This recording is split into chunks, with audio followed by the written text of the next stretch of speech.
कौन आपण मान जानते गंजाम जिला धराकोट ब्लॉक तिलोत्तमदेवपुर शासन अधिष्ठात्री देवी माँ दक्षिणकाली विषय रे। नमस्कार, जय Jagannath, welcome and welcome back to my channel. संध्यारे चंदना मु बाहरी गलु माँ का दर्शन जेहेतु माँ का षोडश पर्व आरंभ हो जाइए, बहुत दूर दूरांतर भक्त मैंने आसछन्ति माँ का दर्शन पाई।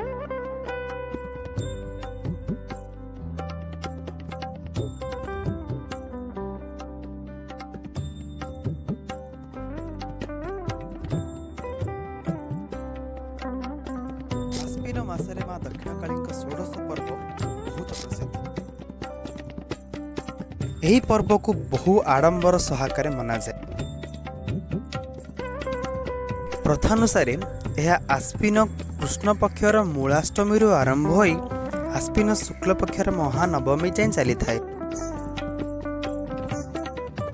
एठार रही माँ को बहु प्राचीन कला मुगुनी पत्थर रे निर्मित विशाल मनलोभा मूर्ति। लोक कथारे माँ हेउछन्ति बहु प्रत्यक्ष एवं माँ समस्त मनस्कामना पूरण करती। एही 16 दिन एठारे बहु संख्यारे भक्त मानक भिड़ जमे और भक्त माने माँ को पीठरे पूजार्चना करिबा सह मानसिक मनासी थांती एवं परिवारर उज्जवल कामना करी माँ का सम्मुखरे अखंड दीपर मध्य प्रज्वलन करिथांती। भक्त मानक कहिबा अनुसार माँ को एही 16 दिन विधिपूर्वक पूजा करिबा द्वारा माँ समस्त मनस्कामना पूर्ण करिथांती। माँ को प्रत्येक दिन नित्यानि पूजा सह विभिन्न मंत्र रे पूजा होई शेष रे आरती दर्शनर आशीष कृपा लाभ करिबा सह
एठारे प्रसाद सेवनर मध्य व्यवस्था होई थाए।